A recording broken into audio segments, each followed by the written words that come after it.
안녕하십니까. 연예가 이슈와 화제, 궁금한 비하인드를 풀어보는 강희롱의 클로즈업 시간입니다. 드라마를 좋아하시는 분들은 요즘 그야말로 황금 특수를 맞이했습니다. 채널마다 워낙 볼거리가 많기 때문인데요.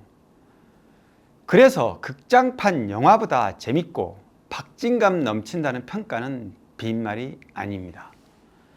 OTT로 접하는 해외 팬들도 한국 드라마에 환호하는 건 마찬가지입니다.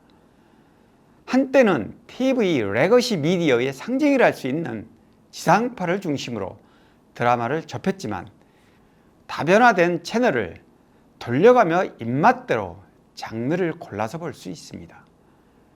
지상파와 종합편성 채널은 물론 OTT와 SNS까지 플랫폼이 다양해진 지금은 시간적, 공간적 제약도 많이 사라졌습니다. 얼마 전 종영된 TVN 드라마 눈물의 여왕은 모처럼 20%대 시청률을 기록한 대박 드라마로 화제를 모았습니다. 국내외 시청자들 사이에 파급력과 화제성을 몰고 왔는데요. 흥행 드라마의 경제적 효과는 상상 초월입니다. 특히 해외 진출을 통한 막대한 경제적 특수는 단지 대중문화 콘텐츠 드라마 한 편의 성공으로만 끝나지 않습니다. 전방위적 글로벌 한류로 이어지기 때문입니다.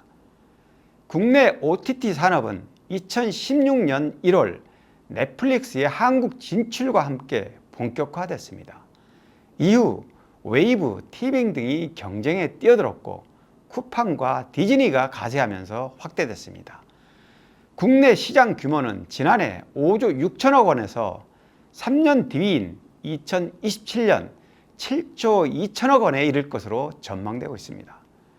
K-드라마의 이런 폭발력은 이처럼 글로벌 OTT의 등장과 맞물려 있고 K-팝에 이은 K-드라마와 K-무비의 한류 위상은 글로벌 시대 대한민국 국민 모두의 자존심이자 자부심이 됐습니다. 세상사 모든 일은 양면성을 내포하고 있습니다. 반드시 긍정적인 부분만 부각되지 않는다는 것이죠. 성공의 이면을 들여다보면 경계해야 할 부분도 많습니다. 그런 점에서 오늘은 좀 다른 시각에서 드라마 관련 얘기를 풀어가 보겠습니다. 지나치게 비싼 출연료와 제작비 때문에 글로벌 OTT들이 일본으로 눈을 돌리고 있다.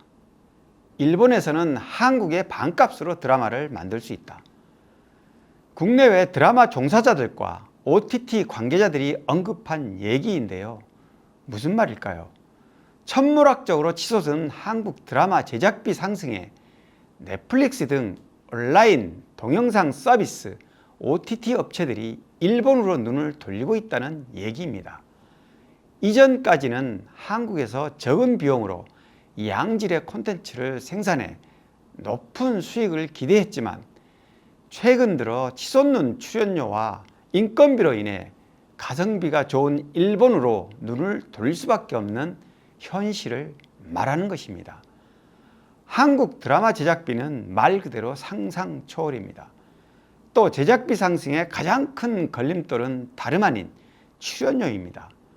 유명 작가와 국내 특급 스타, 배우들의 몸값은 최근 수년간 천문학적 상승을 거듭했습니다.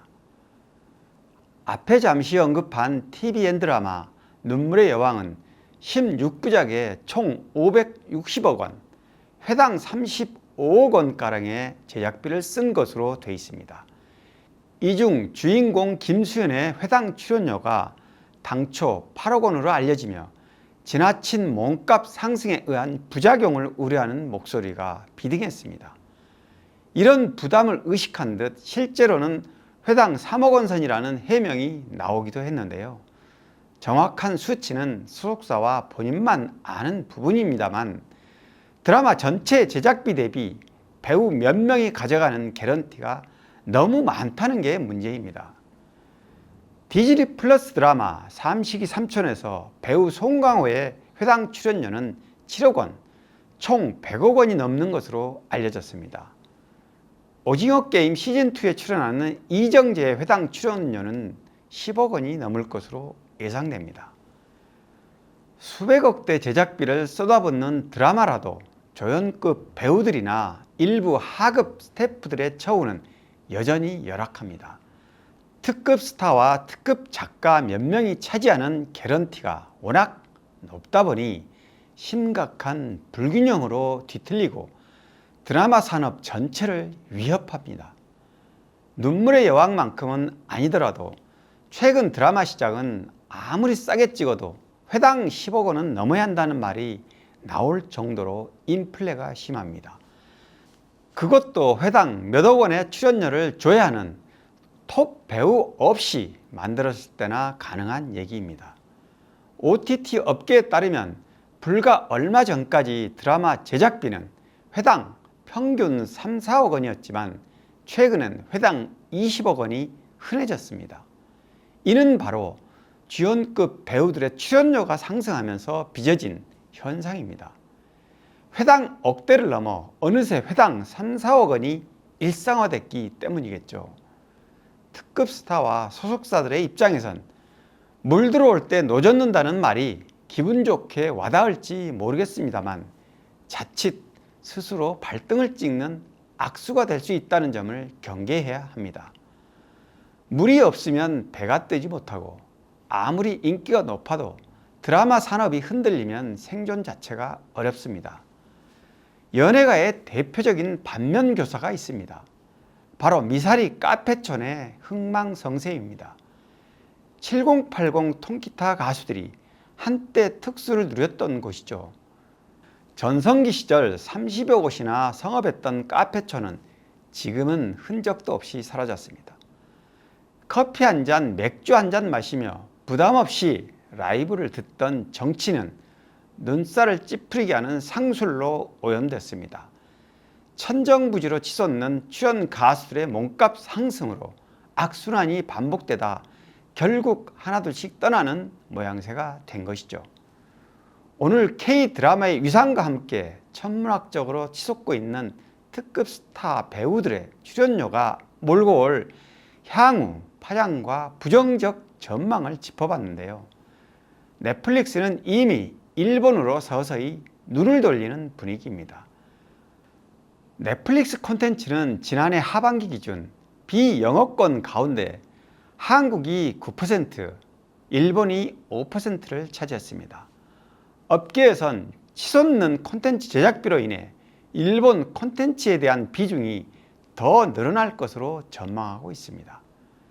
강바닥이 말라 물이 없으면 배는 더 이상 움직일 수 없습니다. 강에 물이 넉넉할 때 관리를 해야 합니다. 이 세상은 내가 아무리 잘나도 나 혼자만 살아갈 수 없습니다.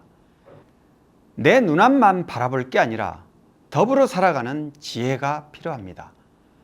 강일홍의 클로즈업 여기까지입니다. 고맙습니다.